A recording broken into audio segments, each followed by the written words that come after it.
আসসালামু আলাইকুম বন্ধুরা, তোমাদের সবাইকে অনেক অনেক শুভেচ্ছা জানিয়ে আমি অন্তর খান আবারও ফিরে এলাম আমাদের পঞ্চম অধ্যায় প্রোগ্রামিং ভাষা নিয়ে। তাহলে চলো আর দেরি না করে আমরা শুরু করি। আচ্ছা, তো আজকে আমরা যেই টপিকটা দিয়ে শুরু করব সেটা হচ্ছে গিয়ে চলক।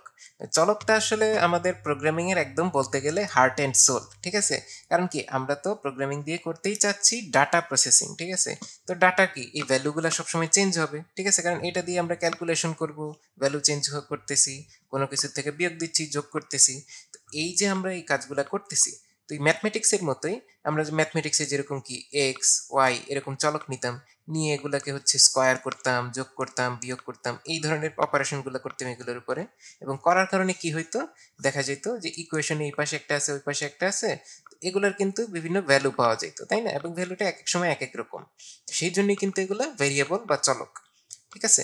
তো এইরকম আমাদের প্রোগ্রামিংয়েও হচ্ছে আমাদের কি লাগবে, চলক লাগবে, ঠিক আছে? তো এই চলকগুলো আসলে প্রোগ্রামিংয়ে কিভাবে কাজ করে, ঠিক আছে? প্রোগ্রামিংয়ে যেভাবে কাজ করবে এগুলো আসলে বেসিক্যালি এক একটা মেমোরি লোকেশনের ঠিকানা, ঠিক আছে? কারণ কি মেমোরিতে আমার এই ভ্যালুগুলো থাকবে, তাই না? আমাদের প্রোগ্রামের মধ্যে যখন আমরা ডেটা নিয়ে কাজ করব, ঠিক আছে, প্রত্যেকটা ডেটাই কিন্তু কম্পিউটারের র্যামে থাকবে, ঠিক আছে? র্যামের ভিতরে এই ডেটাগুলো থাকবে। এবং এই ডেটাগুলো নিয়ে যখন আমরা ইউজ করব, তো ইউজ করতে গেলে কি এদের ঠিকানাগুলো আমাদের জানার প্রয়োজন হবে, তাই না? তো এই যে ঠিকানাগুলো জানার প্রয়োজন, এবং এগুলার যে মানগুলো চেঞ্জ হতে পারে, এবং এই জিনিসটাই হচ্ছে আমাদের ভেরিয়েবল, ঠিক আছে? যে আমাদের সেই ঠিকানাটা এই যে এই ভেরিয়েবলটা আমাকে নির্দেশ করে দিবে যে এই ভ্যালুটা এইখানে আছে, ঠিক আছে? এইটাই কিন্তু একটা নাম দিতে হয় তার, ঠিক আছে? তো এই যে ঠিকানার একটা নাম দিতে হবে। তো এই যে আমরা একদম গত ক্লাসে কিন্তু দেখেছিলাম কি আইডেন্টিফায়ার, ঠিক আছে? আইডেন্টিফায়ারই কিন্তু ভেরিয়েবলের নাম। তো এই কারণেই ব্যবহার করার আগেই তার কিন্তু আমার একটা ভেরিয়েবল ডিক্লারেশন করতে হয়, তাকে একটা নাম দিতে হয়। সেই নামের আন্ডারে তখন কিন্তু আমার সেই ভ্যালুটা থাকবে, ঠিক আছে? এবং এই নামটা কিন্তু এই যে আমরা যে মাত্র যেটা বললাম আইডেন্টিফায়ারের নিয়ম অনুসারেই কিন্তু এই ভেরিয়েবলের নাম দেওয়া হয়, ঠিক আছে? এই আমরা যদি এই ডায়াগ্রামটা একটু দেখি, দেখো যে আমরা একটা প্রোগ্রাম রান করতেছি, ঠিক আছে? এটা একটা রানিং প্রোগ্রাম, ঠিক আছে? এই যে হ্যালো ওয়ার্ল্ড, এটা এটা চলতেছি অনেক কিছু, তো এর ভিতরে আরো ভেরিয়েবল টেরিয়েবল আছে, ঠিক আছে? তো এই যে এই ভেরিয়েবলগুলা এগুলা সব কিন্তু এই র্যামের ভিতরে থাকতেছে। এই যে এটা হচ্ছে আমার কম্পিউটারের র্যাম, ঠিক আছে? তো এই যে র্যামের ভিতরে আমার এই ভ্যালুগুলো থাকতেছে, এই যে ভেরিয়েবল ওয়ান ভেরিয়েবল টু এরকম এরকম, এগুলা কি অ্যাক্সেস করতে হবে আমার, তাই না? যখন আমার যেটাকে দরকার হবে আমাকে তাকে সেই নামে ডাকবো। যেমন ধর আমার 2 নম্বর ভেরিয়েবলটা দরকার, তখন কি আমি ভেরিয়েবল টুকে আমি ডাকবো, ঠিক আছে? তো তখন একে একটা আইডেন্টিফায়ার দিয়ে নির্দিষ্ট করা হবে যে হ্যাঁ এইখানে যে ভ্যালুটা আছে এর নাম হচ্ছে এটা, এই নামে ওকে ডাকলে আমি পাবো, তখন এই ভ্যালুটা নিয়ে আমি কাজ করব, তাই তো? তো এই হচ্ছে আমার ভেরিয়েবলের মূল বেসিক আইডিয়াটা। তো চাইলে চলো তাহলে এখন আমরা দেখি যে আমরা আসলে এই ভ্যালুটা নিয়ে কাজ করব কিভাবে। ফার্স্টে কি এটাকে আমাকে ডিক্লেয়ার করতে হবে, তাই না? তো এই যে দেখো ভেরিয়েবল ডিক্লারেশন ফরম্যাট, ঠিক আছে? আমরা কিভাবে ভেরিয়েবলকে ডিক্লেয়ার করতে পারবো। ফার্স্টেই ওই ভেরিয়েবলটা কোন ডাটা টাইপের, একদম আমরা শুরুর দিকে দেখেছিলাম কি ডাটা টাইপ কি ইন্টিজার, ক্যারেক্টার, ফ্লোট, ডাবল, এই টাইপের ডাটা টাইপ। তো এইটা নির্দিষ্ট করে দিতে হবে। তারপরে আমরা ভেরিয়েবলকে আমরা যেই নামটা দিব সেই নামটা বলে দিতে হবে, তারপরে সেমিকোলন দিয়ে ডান। অথবা আমরা আরেকটা কাজ করতে পারি, আমরা জাস্ট এই দুইটাই করলাম না, তার টাইপ তো নির্দিষ্ট করলামই, তার নামও দিলাম, সাথে তার একটা ইনিশিয়াল ভ্যালুও দিয়ে দিতে পারি আমরা চাইলে, ঠিক আছে? ইনিশিয়াল ভ্যালু মানে কি, যে সে শুরু হবে যেই ভ্যালুটা নিয়ে, তাই না? আমরা যেমন বলে দিই না যে শুরুতে এক্স ইকুয়াল টু টু, ঠিক আছে? এরকম ধরে তারপরে আমরা ক্যালকুলেশন করলাম, এরকম হয়। তো ঠিক একইভাবে আমরা যখন ভেরিয়েবলটা তৈরি করতেছি, তাকে একটা নির্দিষ্ট লোকেশন দিচ্ছি, তাকে একটা নির্দিষ্ট নাম দিচ্ছি, তখন চাইলে আমরা একটা নির্দিষ্ট ইনিশিয়াল ভ্যালুও দিয়ে দিতে পারি এইরকম। যেমন আমরা একটা এক্সাম্পল দিই যে আমাদের ইন্টেজার টাইপের মানে একটা পূর্ণ সংখ্যা কি হবে, রোল, ঠিক আছে? তো রোল তো পূর্ণ সংখ্যায়, রোল কি কখনো 4.5 হয়? এরকম হয় না, রোল হয় 5 হবে, নাহলে 3 হবে, এরকম। তো আমরা এইভাবে ডিক্লেয়ার করলাম ইন্টেজার রোল ইকুয়াল টু 5, ঠিক আছে? যে রোল 5 এই ধরনের। তো আমরা আসলে এখন এই ধরনের ভেরিয়েবলগুলো নিয়েই প্র্যাকটিস করব, ঠিক আছে? এই যে আবার কোথায় যাচ্ছি, www.onlinegdb.com এই ওয়েবসাইটে। আচ্ছা, তো আমরা আবার আমাদের অনলাইন কম্পাইলারে চলে আসলাম। এখানে আমরা একদম আবার ফ্রেশ স্টার্ট করব। এখানে আমরা দেখব যে ভেরিয়েবল নিয়ে আমরা কি করতে পারি, আমরা ভেরিয়েবল ডিক্লেয়ার করব কিভাবে, আমরা ভেরিয়েবলগুলোকে ইউজ করব কিভাবে। তো একদম স্টার্ট থেকে আমরা যদি দেখি আমাদের কি ছিল, ইনক্লুড, তাই না, ইনক্লুড stdio.h। এটা কেন দিতে হবে মনে আছে? যখন আমরা ইনপুট আউটপুট করতে যাব, তো যেহেতু আমরা করতে চাচ্ছি তাহলে এটা অ্যাড করতে হবে। দেন আমরা কি দিব, আমাদের মেইন একটা বাধ্যতামূলক ফাংশন থাকতেই হবে। কারণ কি, এই মেইন ফাংশনের ভিতরেই তো আমাদের যত কাজ আছে সি প্রোগ্রামের সেগুলো হবে। আচ্ছা, আর আমরা যেহেতু বলেছিলাম যে প্রোগ্রামের জন্য এই পার্টটা লাগে, তাই না? কেন লাগে, আমরা আসলে যেই সফটওয়্যারটা এটা রান করছি এটা যে ঠিকমতো রান হয়েছে কিনা সেটা বোঝানোর জন্য আপাতত এই পার্টটা আমাদের রাখতে হবে। পরবর্তীতে আমরা যখন ফাংশন নিয়ে কাজ করব তখন আসলে এটা জানতে পারবো। ঠিক আছে? আচ্ছা, তো এই গেল একদম আমাদের বেসিক, যেটা না হলে প্রোগ্রাম রান করতেছে না। আচ্ছা, এরপরে এখন আমরা ভেরিয়েবলগুলো নিয়ে কাজ করব। ঠিক আছে? ফার্স্টে ধরো আমরা একটা ইন্টেজার টাইপ ভেরিয়েবল নিব। ইন্টেজার, যেটা আমরা বললাম যেমন রোল ইকুয়াল টু 6 এরকম নিলাম। ঠিক আছে? তাহলে কি হলো, এখানে ফার্স্টে আমি এটার টাইপটা নির্দিষ্ট করে দিলাম যে এটা একটা ইন্টেজার টাইপের ভ্যালু। ঠিক আছে? তারপর আমরা কি দিলাম, এটার নাম দিলাম। ঠিক আছে? এটা এখানে এটার একটা আইডেন্টিফায়ার হয়ে গেল, বা এটা আসলে ভেরিয়েবলের নেম। ঠিক আছে? এটা হলো রোল। তারপরে আমি তার একটা ইনিশিয়াল ভ্যালু দিব, ইকুয়াল টু চিহ্ন দিয়ে 6 দিয়ে সেমিকোলন দিয়ে শেষ করে দিলাম। তাহলে এখন কি হলো, আমার একটা নতুন ভেরিয়েবল তৈরি হয়ে গেল এই মেইন ফাংশনের ভিতরে, যার ভ্যালু হচ্ছে গিয়ে 6 এবং সে একটা ইন্টেজার টাইপের ভেরিয়েবল এবং তার নাম হচ্ছে গিয়ে রোল। ঠিক আছে? এখন আমরা চাইলে আরেক ধরনের ভেরিয়েবল তৈরি করতে পারি। সেটা কি হতে পারে, ধরো ফ্লোট টাইপের নিলাম। ঠিক আছে? এবং তার নাম দিলাম হচ্ছে গিয়ে ধরো মার্কস, তাই না? মার্কসের মধ্যে তো দশমিক হয়, তো সেই কারণে আমরা নিলাম যে মার্কস হচ্ছে ফ্লোট টাইপের। তো ধরো এটা দিলাম 85.5। ঠিক আছে? এরকম হলো। তো এই যে আমার এইভাবেই কিন্তু আমার ভ্যারিয়েবলগুলো ডিক্লেয়ার করলাম। ঠিক আছে? ডিক্লেয়ার করলাম এবং ইনিশিয়াল ভ্যালুও দিলাম। তো এই ইনিশিয়াল ভ্যালুটা দেওয়া কিন্তু খুব জরুরি না, মানে আমি এখন চাইলে দিতে পারি অথবা পরেও দিতে পারি। ঠিক আছে? হইতে পারে যে প্রথমে আমি তার ভ্যালু কি হবে জানি না, সেরকম হতে পারে। তো সেটা যদি হয় তখন আমরা কি করব, ধরো মার্কস, শুরুতে মার্কস জানি না, তাহলে এইভাবেও কিন্তু ভেরিয়েবল ডিক্লেয়ার করা যায়। ঠিক আছে? Just float marks. পরবর্তীতে ধরো আমি মার্কসটা জানতে পারলাম, তখন কি করব, তখন মার্কস ইকুয়াল টু এই যে এটা লিখে দিলাম। ঠিক আছে? 85.5। এইভাবেও কিন্তু ফার্স্টে আমি জাস্ট তাকে ডিক্লেয়ার করলাম, এই যে এই পার্টটা, যে এই যে এইভাবে ডাটা টাইপ দেওয়া এবং তারপরে তার একটা নাম দেওয়া, এই পার্টটাকেই বলা হয় হচ্ছে গিয়ে ভেরিয়েবল ডিক্লারেশন। ঠিক আছে? ভেরিয়েবল ডিক্লারেশন, তার মানে আমি আসলে একটা ভেরিয়েবলকে ঘোষণা করলাম যে হ্যাঁ, এই নামে একটা ভেরিয়েবল আছে, তার এই ডাটা টাইপ। ঠিক আছে? এই এতটুকু হচ্ছে ডিক্লারেশন। ঠিক আছে? এবং এরপরে আমি যে তার একটা মান দিলাম, ঠিক আছে, এই মানটা চাইলে আমি এটার সাথেও দিতে পারি, অথবা দেখো এই যে এটার সাথে এইভাবে দিয়ে দিতে পারি, অথবা আমি কিন্তু চাইলে পরবর্তীতেও দিতে পারি। ধরো এই যে মাঝখানে এখানে ধরো আর অন্যান্য কোড টোড আছে, ঠিক আছে, থাকার পরে তারপরে আমি ভ্যালু দিলাম। অথবা আমি যদি একবারে ডিক্লারেশনের সাথে সাথে, এই যে ফার্স্টে ডিক্লারেশন করলাম, করার পরে হচ্ছে এটার সাথেই তাকে আবার ভ্যালু দিয়ে দিলাম, এই সাথে সাথেই ভ্যালু দিয়ে দেওয়াকে বলা হচ্ছে ইনিশিয়ালাইজেশন। ঠিক আছে? মানে আমি ইনিশিয়ালাইজ করে দিলাম তাকে, শুরু করে দিলাম তাকে একটা ভ্যালু দিয়ে। তো এইভাবে আমরা ইন্টেজার, ফ্লোট, ক্যারেক্টার, এইভাবে বিভিন্ন রকম ভেরিয়েবল নিতে পারি, নিয়ে তাদেরকে এরকম ভ্যালু দিতে পারি। ঠিক আছে? এইভাবে ভেরিয়েবল তৈরি করা হচ্ছে কি ডিক্লার করা। ঠিক আছে? এবং সাথে তাকে ভ্যালু দিয়ে দেওয়া হচ্ছে গিয়ে ইনিশিয়ালাইজ করা। ঠিক আছে? ওকে। আমাদের একদম লাস্ট টাইপের টোকেন হচ্ছে অপারেটর। ঠিক আছে? তো এই অপারেটরটা কিন্তু খুবই ইম্পর্টেন্ট, কারণ অপারেটরের মধ্যেই আমাদের সব ধরনের প্রসেসিংটা আসলে হচ্ছে।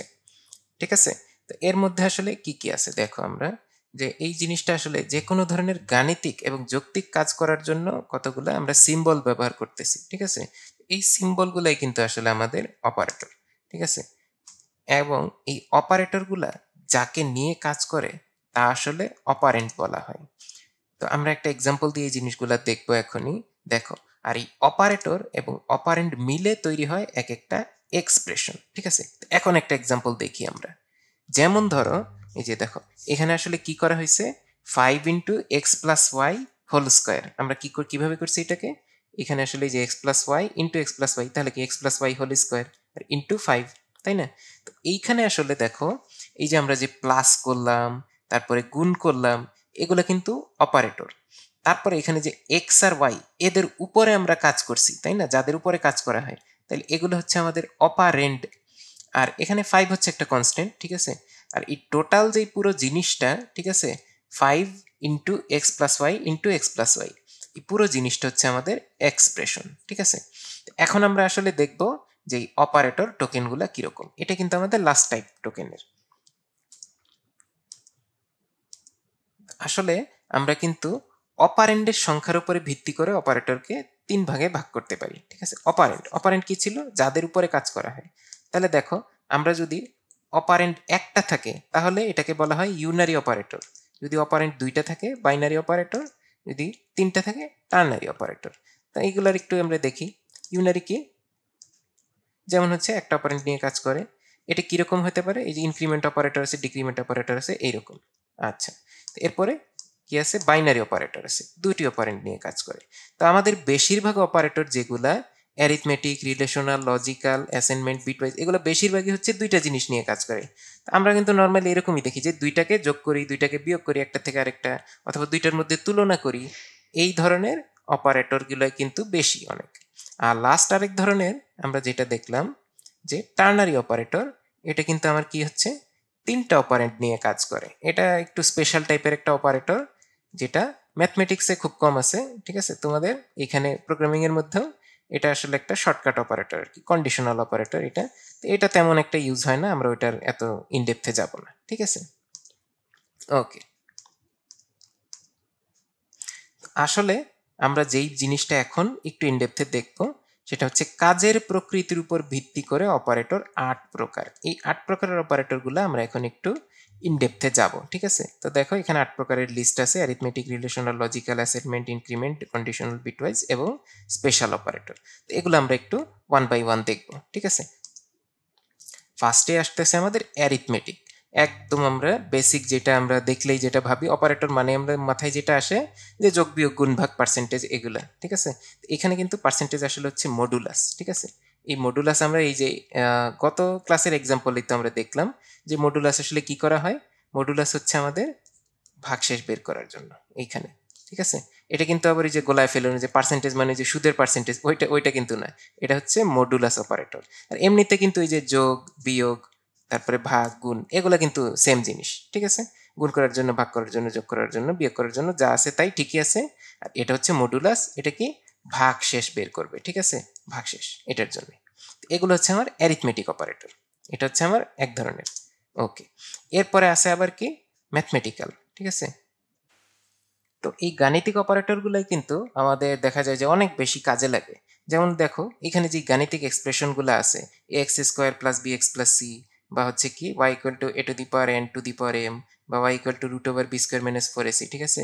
তো এই ধরনের যে গাণিতিক এক্সপ্রেশনগুলা, এগুলা যখন আমরা আমাদের প্রোগ্রামে অ্যাপ্লাই করতে যাই, কারণ কি আমাদের গাণিতিক ফর্মুলাগুলাকেই তো আমার প্রোগ্রামের ভিতরে অ্যাপ্লাই করতে হবে, তাই না। তো এই ধরনের জিনিসগুলাকে আমরা যখন প্রোগ্রামের ভাষায় প্রকাশ করতে চাই, তখন কিন্তু আমাদেরকে এইভাবে ভেঙে ভেঙে এই অপারেটরগুলো দিয়েই লিখতে হবে। যেমন আমরা এই যে দেখো, a x square plus b x plus c কিভাবে লিখলাম, a into x plus b into x plus c, এইভাবে। আবার আমরা এইখানে দেখো, এই যে x plus y by z কিভাবে লিখলাম, এক্স প্লাস এই যে ফার্স্ট ব্র্যাকেটের ভিতরে y by z plus c, এইভাবে। আবার ধরো যে আমরা যখন পাওয়ার নিচ্ছি এ টু দি পাওয়ার এন, আবার হচ্ছে স্কোয়ার রুট করতেছি, দেখো এখানে কিন্তু আমরা আবার ফাংশন ব্যবহার করতেছি, ঠিক আছে।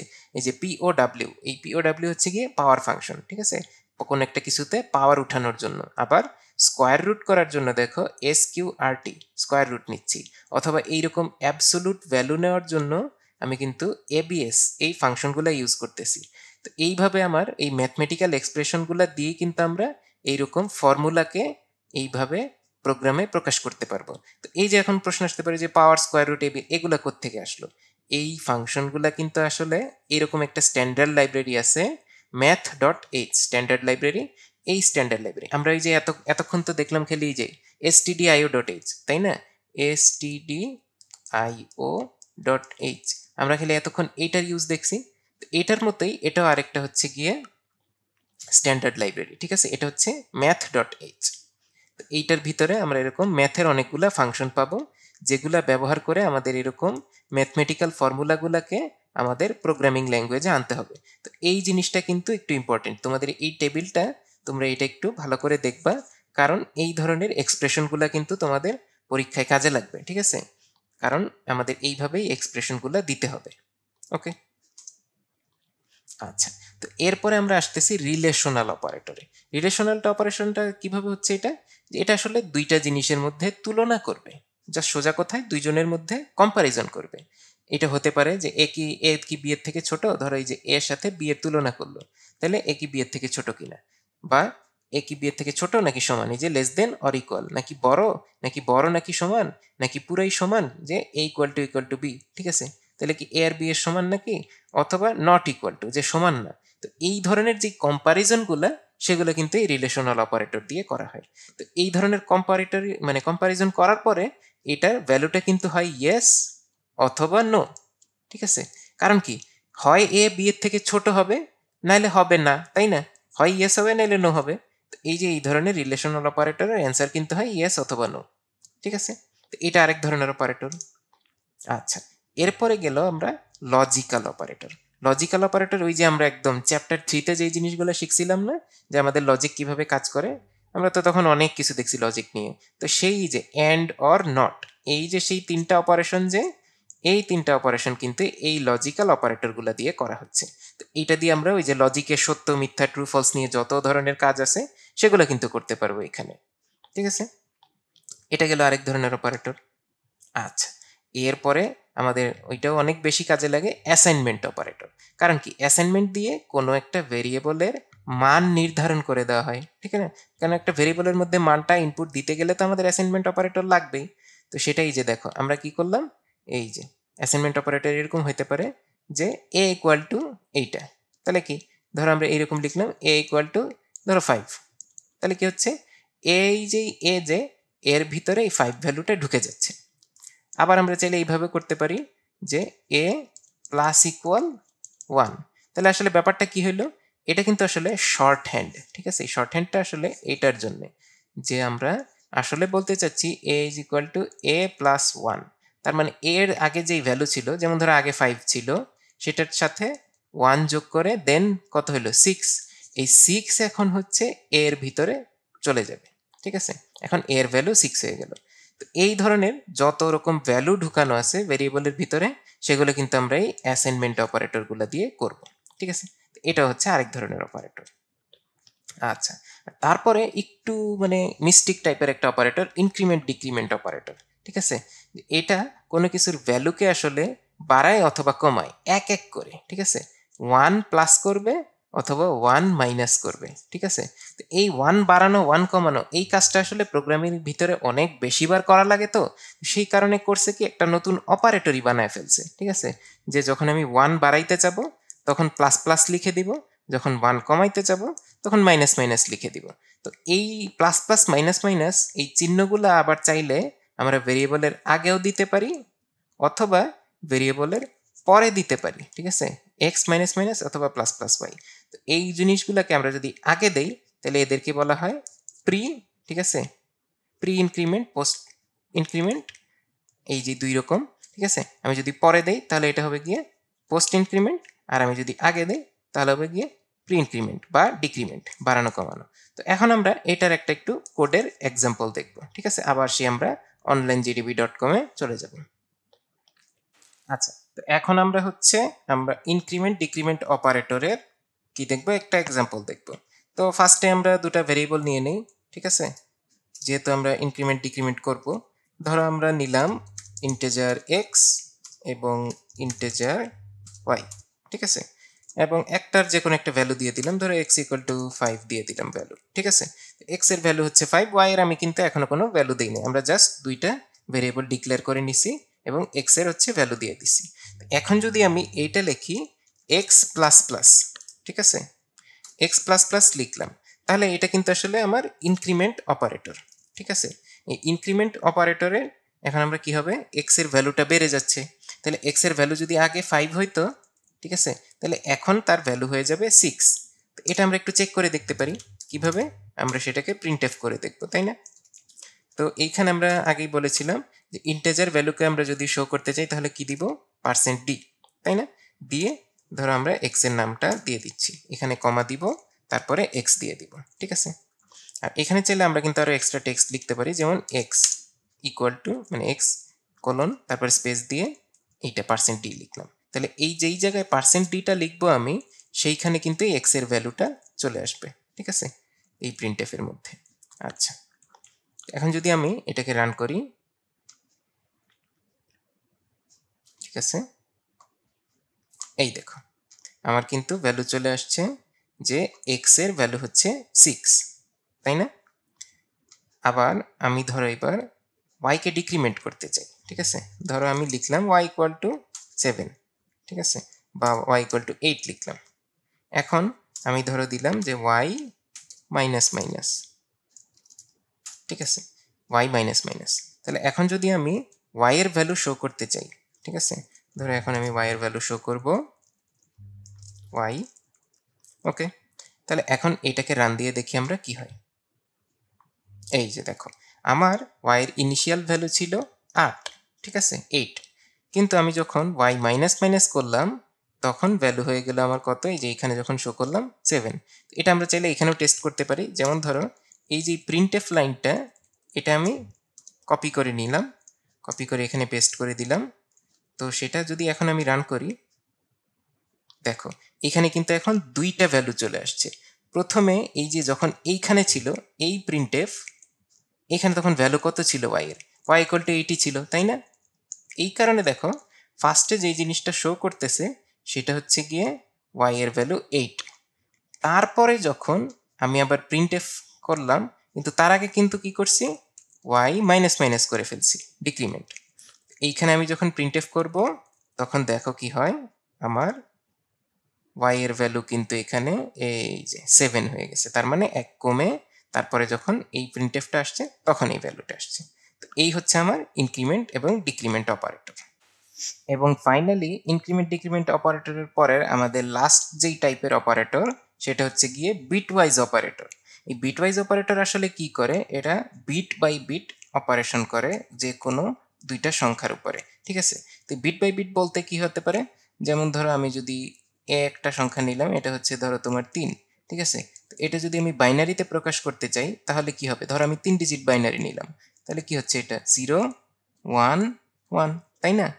আবার আমি ধরো বি আর একটা সংখ্যা নিলাম, সেটা হচ্ছে গিয়ে 4, তাহলে কি হবে গিয়ে 1 0 0, তাই না? এরকম দুইটা বাইনারি সংখ্যা হবে। তো এই দুইটা বাইনারি সংখ্যার মধ্যে আমি যদি এখন অপারেশন করতে চাই বাইনারি ওয়েতে, ঠিক আছে, যে প্রত্যেকটা বিট নিয়ে নিয়ে এটা একটা বিট এটা একটা বিট, এই বিট বাই বিট যখন অপারেশনগুলো করব তখন কিন্তু আমার কি হবে, এই বিটওয়াইজ অপারেটরগুলো লাগবে, ঠিক আছে। এই বিটওয়াইজ অপারেটরগুলো নিয়ে যখন আমরা কাজ করব, যেমন ধরো এই যে এ এবং বি দুইটা সংখ্যা, এদের নিয়ে আমি বিটওয়াইজ অ্যান্ড করতে পারি, অর করতে পারি, নট করতে পারি, এক্সক্লুসিভ অর করতে পারি, ঠিক আছে, শিফট করতে পারি সংখ্যাগুলোকে। এই অপারেটরগুলোই কিন্তু বিটওয়াইজ অপারেটর। তো এই বিটওয়াইজ অপারেটরগুলো আসলে আমাদের এত কাজে লাগবে না, যেহেতু আমরা মাত্র স্টার্টিং করতেছি, বাট এগুলো কিন্তু আসলে খুবই পাওয়ারফুল অনেক অপারেটর, ঠিক আছে। অনেক ধরনের অ্যালগোরিদমে কিন্তু এই বিটওয়াইজ অপারেটরগুলো ব্যবহার করা হয়, ঠিক আছে। তো এই গেল আমাদের 8 ধরনের অপারেটর, ঠিক আছে। এখানে আমরা দেখতেছি হচ্ছে গিয়ে বিটওয়াইজ অপারেটর ট্রুথ টেবিল, যে ওই যে অ্যান্ড অর নট কিভাবে হচ্ছে এই জিনিসগুলো। ওকে, তো এরপরে আমরা এখন দেখতে চাই যে অপারেটরের প্রিসিডেন্স অ্যান্ড অ্যাসোসিয়েটিভিটি। তো এই প্রিসিডেন্সটা আসলে কি, যখন ধরো ওই যে একসাথে অনেকগুলো অপারেটর থাকে তখন কোন অপারেটর কোনটা কার আগে ইউজ করা হবে সেটা আমাদেরকে অবশ্যই জানতে হবে, তাই না? ওই যে আমরা যেমন একদম ছোটবেলা ক্লাস 5-এ যখন আমরা শিখছিলাম, সরলীকরণ শিখছিলাম, তো তখন সেটা কি করতাম আমরা, ওই যে বদমাস এরকম একটা সিস্টেম ছিল। তো এই ধরনের ব্যাপারগুলো, যে কোনটা কার আগে হবে কোনটা কার পরে হবে, এইটাকে বলা হচ্ছে গিয়া প্রিসিডেন্স, ঠিক আছে। এক্সপ্রেশন কোনটা কার আগে অধিকার পাবে, ঠিক আছে, মানে গুণ আগে হবে নাকি হচ্ছে বিয়োগ আগে হবে, ভাগ আগে হবে, এইরকম। আর অ্যাসোসিয়েটিভিটি হচ্ছে যখন একই প্রিসিডেন্সের একাধিক অপারেটর থাকে তখন কে কার আগে হবে, ঠিক আছে, বাম থেকে ডান নাকি ডান থেকে বাম, এইরকম। তো আমরা আসলে যদি এখন একটু দেখি, টেবিল দেখি, এই টেবিলটা দেখলে আসলে আমরা বুঝতে পারবো যে প্রিসিডেন্স এবং অ্যাসোসিয়েটিভিটিটা কিভাবে কাজ করতেছে।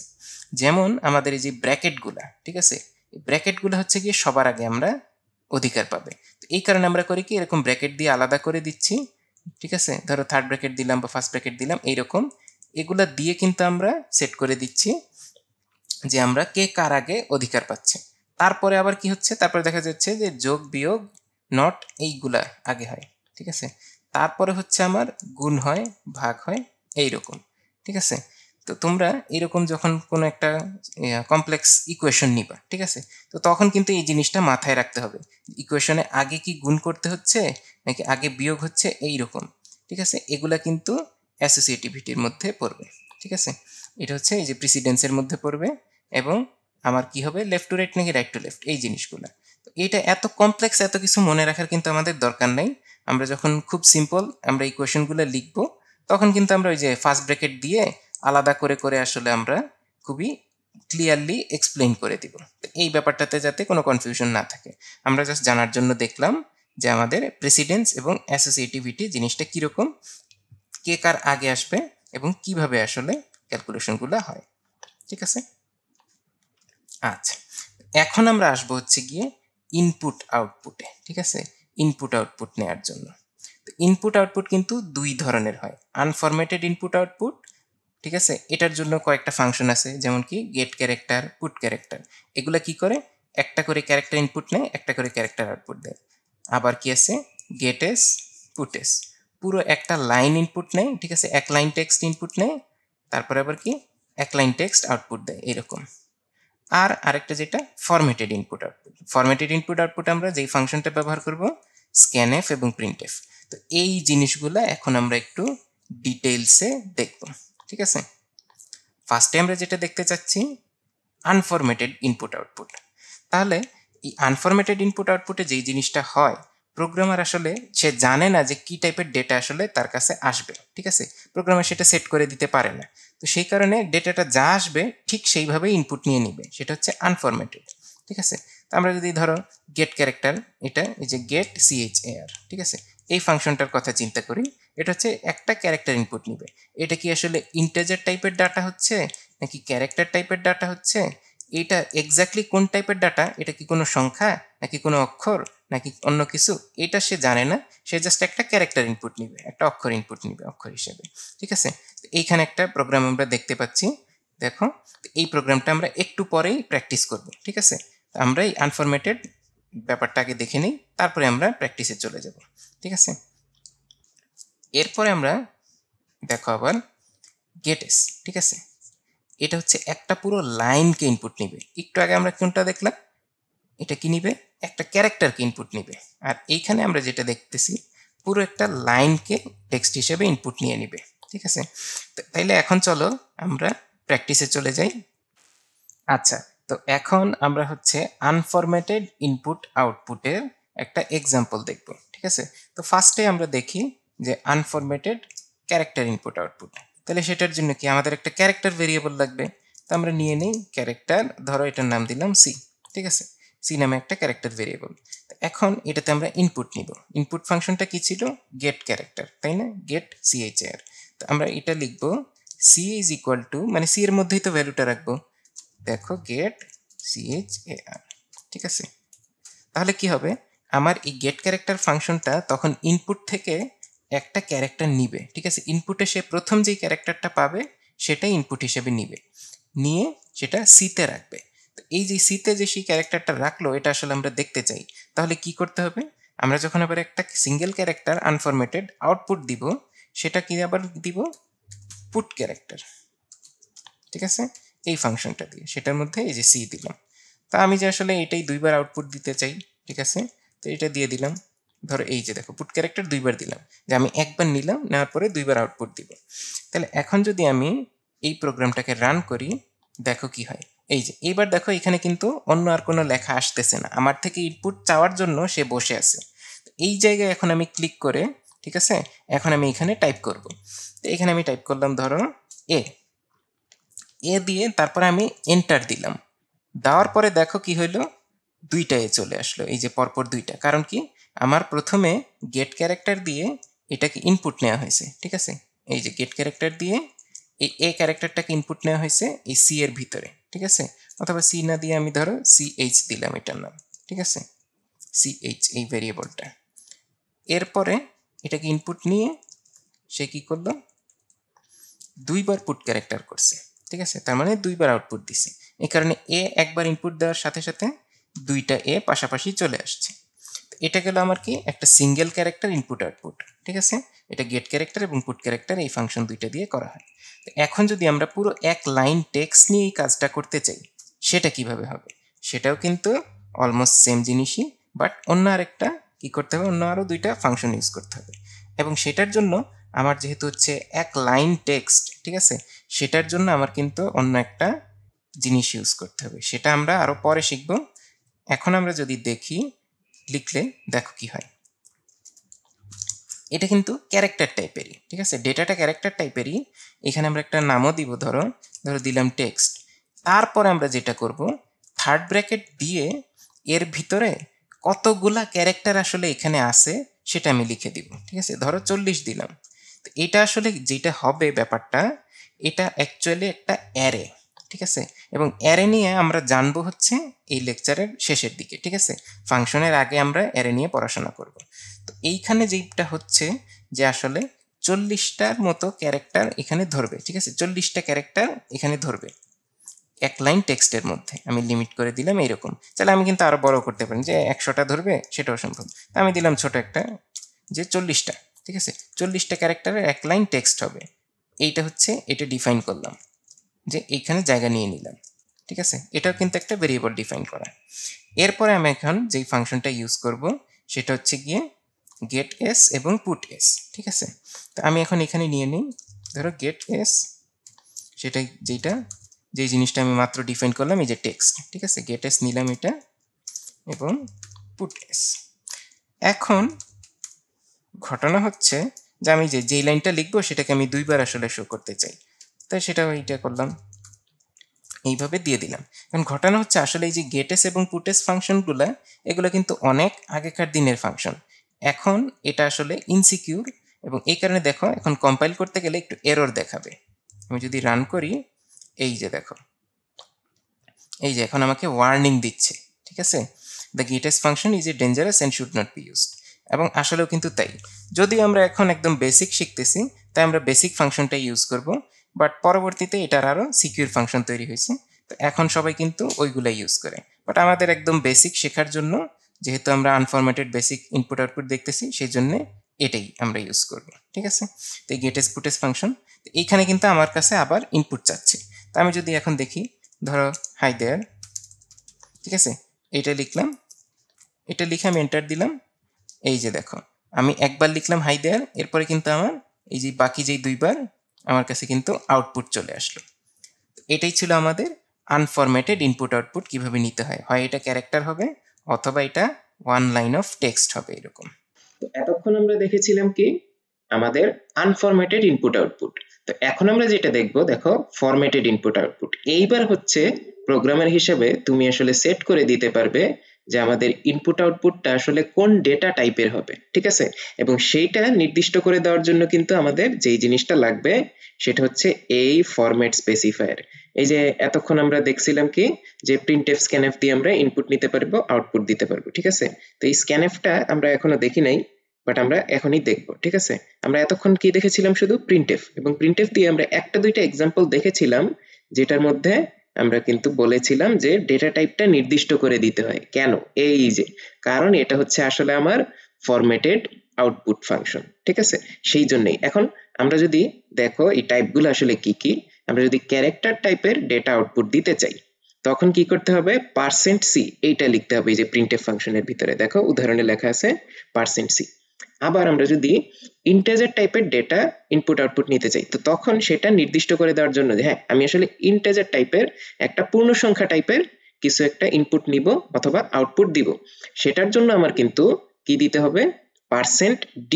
এখানে d দিয়ে আসলে বুঝাচ্ছে আমার কি ডেসিমাল বা এরকম একটা কিছু, তো সেই জন্য আমার %d এটা, ঠিক আছে। এবং ফাইনালি আমি যদি ধরো %f, ঠিক আছে, এটা দিয়ে তাহলে কি বোঝাচ্ছে, ফ্লোট টাইপের ডেটা। ওই যে আমরা যে ডেটা টাইপগুলো দেখলাম, ক্যারেক্টার, ইন্ট, ফ্লোট, তো এই প্রত্যেকটার জন্য কিন্তু এরকম আলাদা একটা করে ফরম্যাট স্পেসিফায়ার। ফরম্যাট স্পেসিফায়ার মানে কি, যে সে এই ডেটার ফরম্যাটটা নির্দিষ্ট করে দিচ্ছে, তাই না।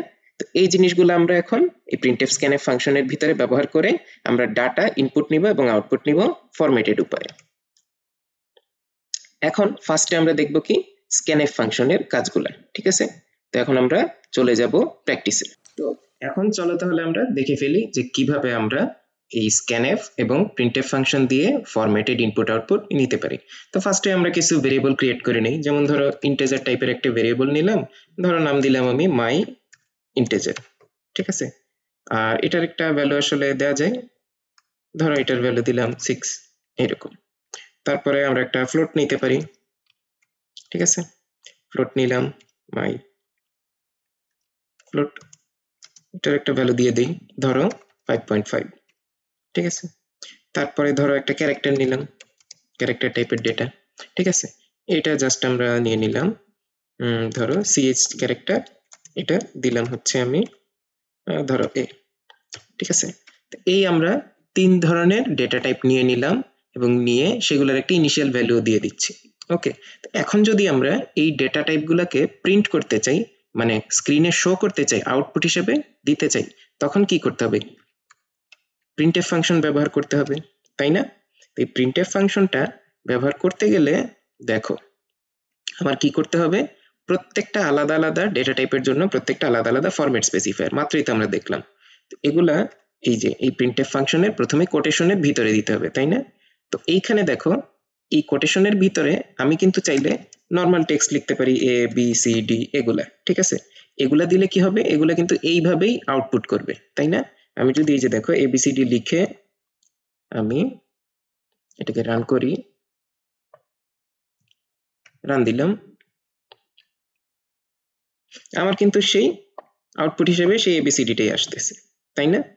আমি যদি একটু জুম করে দেখাই, জাস্ট এবিসিডি এটাই আসতেছে, কারণ আমি এখানে এবিসিডি লিখেছি।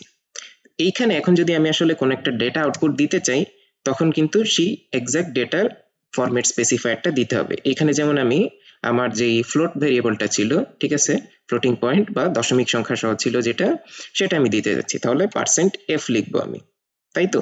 তাহলে দেখো এবিসিডি লেখাটা কিন্তু এখানে রয়েই গেছে, সাথে আমি দিচ্ছি %f, ঠিক আছে?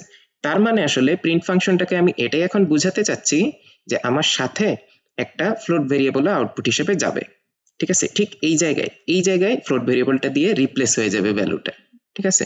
এইখানে আমরা তখন আমার ভেরিয়েবলের নামটা দিব, এই যে দেখো মাই ফ্লোট, ঠিক আছে?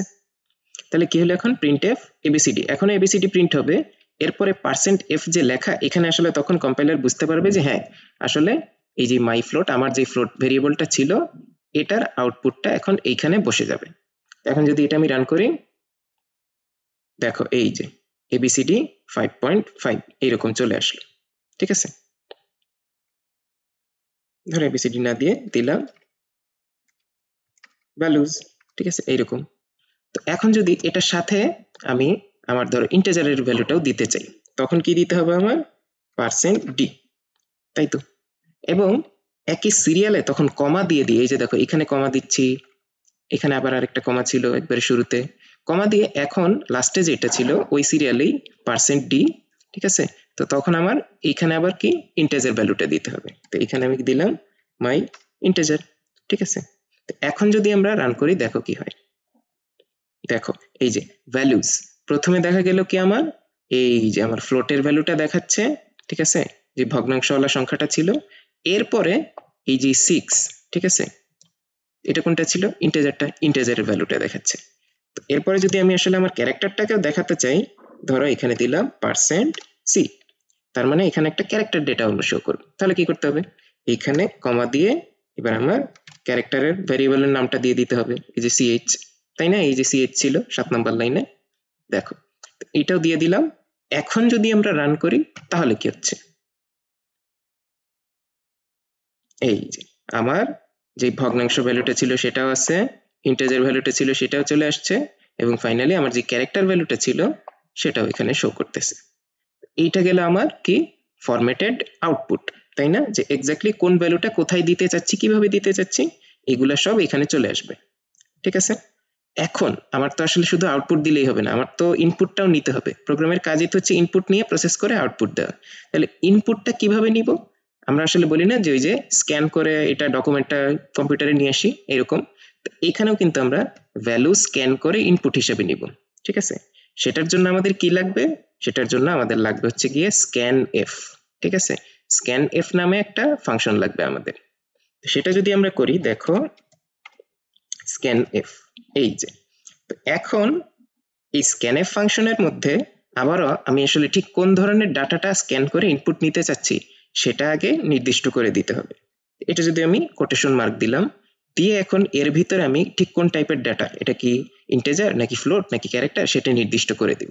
ঠিক আছে, তো এখন আমি নির্দিষ্ট করে দিচ্ছি যে ধরো ফার্স্টে আমি এই ইন্টিজার টাইপের ডাটাটা নিব। ঠিক আছে, তো %d, এটা এখন নির্দিষ্ট করে দিচ্ছে যে আমি কি ইন্টিজার টাইপের ডাটা নিচ্ছি।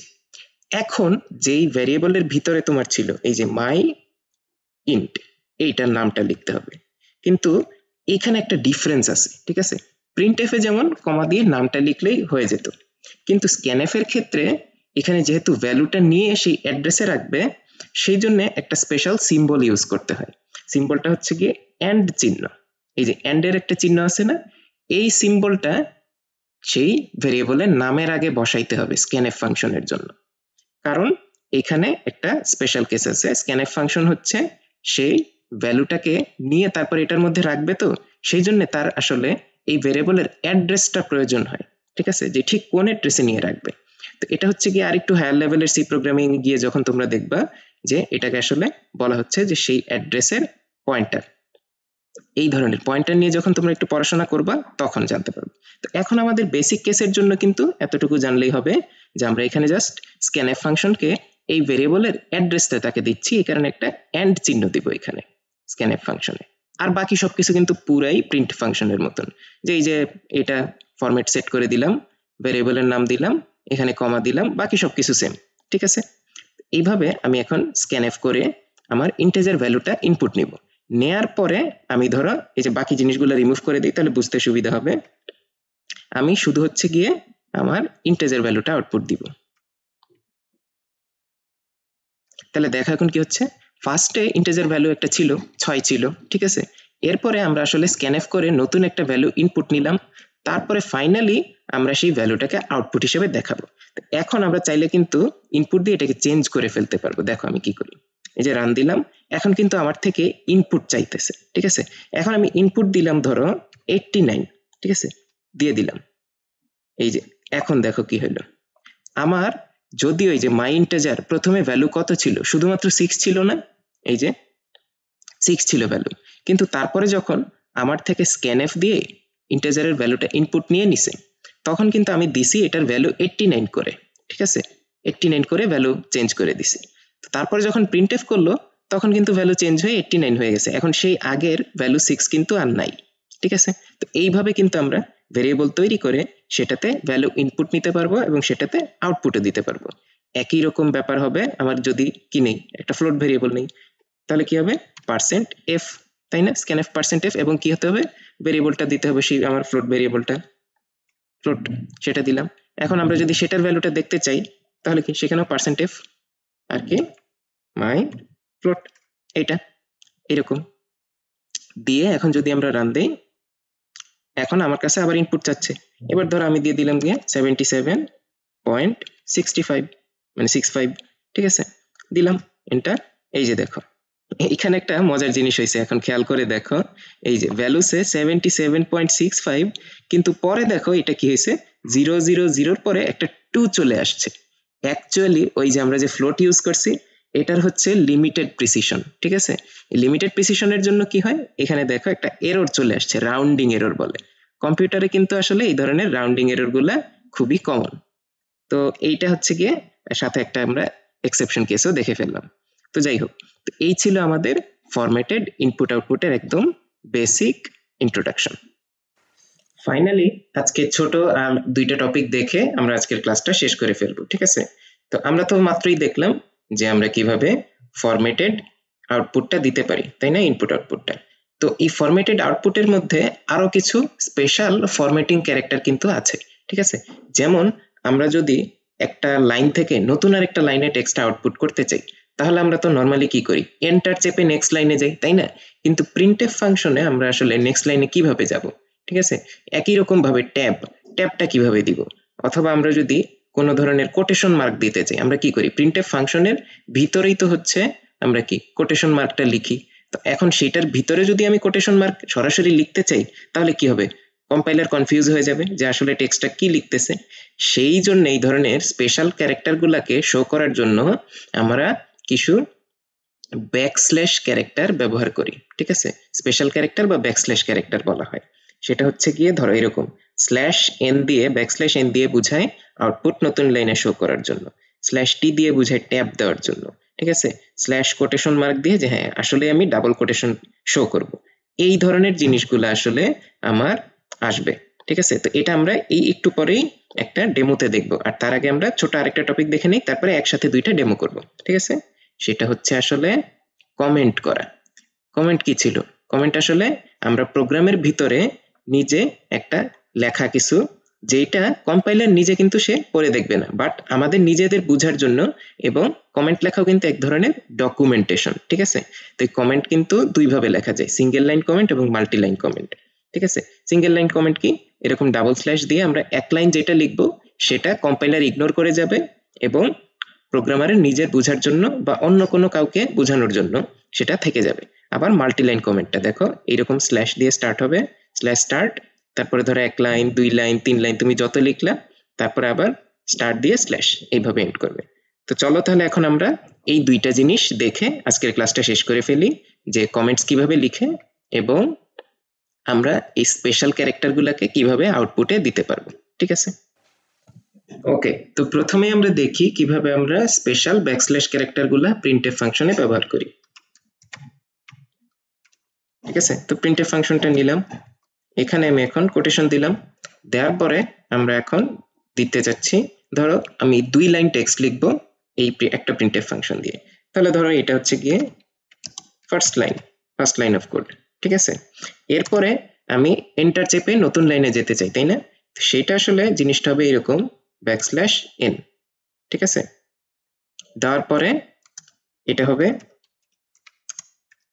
সেকেন্ড লাইন হয়ে যাবে। ঠিক আছে, তো এটা আমরা একটু রান করে দেখি। এই দেখো, আমরা এই প্রথমে ফার্স্ট লাইনটা পাইলাম, তারপরে কিন্তু আমরা এই নতুন লাইনে চলে আসছি। এই ব্যাকস্ল্যাশ এনটা যদি না থাকতো তাহলে দেখো কি হয়, এই যে এটা আমি কেটে ফেললাম, এইবার কিন্তু দোনো লাইন এক লাইনেই চলে আসছে। তার মানে আমি ব্যাকস্ল্যাশ এন এই জিনিসটা দিয়ে আমি নতুন আর একটা লাইনে আসতে পারতেছি, তাই না? যে রান করি, এই যে দেখো ফার্স্ট লাইন সেকেন্ড লাইন, তার মানে ব্যাকস্ল্যাশ এন এর পরে নতুন আর একটা লাইনে চলে যাবে। এটা ধরো ব্যাকস্ল্যাশ, আবার আমি যদি ট্যাব দিতে চাই টি, ঠিক আছে, স্ল্যাশ টি দিলে দেখো কি হয়, এই যে ফার্স্ট লাইন সেকেন্ড লাইন মাঝখানে কিন্তু একটা ট্যাব ক্যারেক্টার চলে আসছে, ট্যাব দিয়ে কি আমরা নির্দিষ্ট স্পেসিং করি। ঠিক আছে, এরকম স্ল্যাশ টি দিয়ে ট্যাব চলে আসলো। তো এই হলো আমার স্পেশাল ক্যারেক্টার। আমি যদি ধরো কোটেশন মার্ক দিতে চাই, এই যে কোটেশন মার্ক, ঠিক আছে, এখানে দিলাম, আবার স্ল্যাশ দিয়ে এখানে কোটেশন মার্ক দিলাম, তাহলে সেকেন্ড লাইনটা কি হবে, সেকেন্ড লাইন কথাটা যেটা সেটা কোটেশন মার্কের ভিতরে থাকবে। দেখো এই যে ফার্স্ট লাইন কোটেশন মার্ক দিয়ে সেকেন্ড লাইন এইভাবে আসছে, তাই না? আমি যদি ব্যাকস্ল্যাশ কোটেশনটা না দিতাম তাহলে দেখো কি হয়, এই যে কোডের মধ্যেই ঝামেলা হয়ে যাচ্ছে। দেখো এই ফার্স্ট লাইন কোটেশন মার্ক এখানে শেষ, এখানে এসে প্রোগ্রাম মানে কম্পাইলারের বুঝতে পারতেছে না যে আসলে আমি কি লিখতে চাচ্ছি, কারণ সে ভাবতেছে যে এইখানে এসে তার যেই কোটেশন দিয়ে প্রিন্টএফ এর যেই পার্টটা সেটা শেষ হয়ে গেছে। এখন যদি আমি রান দিতে চাই দেখো এরর হবে, এই যে দেখছো compilation fail due to following errors, কাজ হচ্ছে না, এরর দিচ্ছে। কারণ কি, সে আসলে ভাবতেছিল যে এই প্রিন্টএফ এর মধ্যে যেই কোটেশন দিয়ে লেখাটা লেখার কথা সেটাই আসলে আমি শেষ করে ফেলছি, কিন্তু আমি তো আসলে এটার ভিতরে কোটেশন দিতে চাচ্ছি। এটা দেওয়ার পরে দেখো কি হয়, এখন কিন্তু আবার ঠিক হয়ে গেল। এই তো এই ছিল আমার কি এরকম বিভিন্ন স্পেশাল ক্যারেক্টার, তোমরা ওই যে টেবিলটার মধ্যে দেখবা আরো বেশ কয়েকটা স্পেশাল ক্যারেক্টার আছে। এটা আমাদের কিন্তু খুবই কাজের জিনিস। আর ফাইনালি যেটা আমরা দেখতে চাই সেটা হচ্ছে কমেন্ট। ঠিক আছে, তো কমেন্টটা কিরকম, ধরো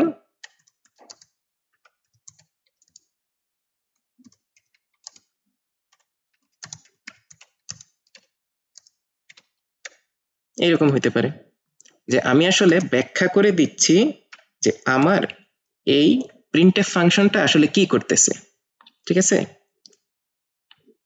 এইভাবে আমি আমার নিজের বোঝার জন্য অথবা অন্য কাউকে যখন দেখাতে চাবো এটার জন্য ডকুমেন্টেশনের জন্য আমি কিন্তু এক লাইন কমেন্ট লিখলাম।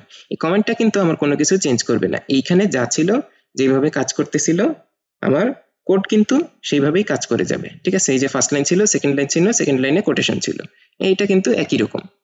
বাট আমি কি এখন আমি কোডটার দিকে তাকাইলে আরো ভালো করে বুঝতে পারবো, কোডটা যখন আমি পড়বো এই কমেন্ট পড়ে পড়ে আমি বুঝতে পারবো কোডের কোন জায়গায় কি করতেছে। তো এটা কিন্তু সবসময় কমন প্র্যাকটিস যে আমরা যখন কোড লিখি সাথে সাথে কমেন্টও লিখে দিই, ঠিক আছে? এটা এক ধরনের ডকুমেন্টেশন প্রসেস, ঠিক আছে? এটা ছিল সিঙ্গেল লাইন কমেন্ট। আর আমি যদি মাল্টি লাইন কমেন্ট করতে চাই তাহলে কি করতে হবে আমার, ধরো এরকম নিলাম, এই যে স্ল্যাশ দিলাম, এই যে স্টার্ট দিলাম, দিয়ে স্টার্ট করলাম, আর হচ্ছে এখানে স্টার্ট দিয়ে দিলাম, ঠিক আছে? তো এই এর ভিতরে, ঠিক আছে, এই জায়গার ভিতরে আমরা যদি একটু জুম আউট করি,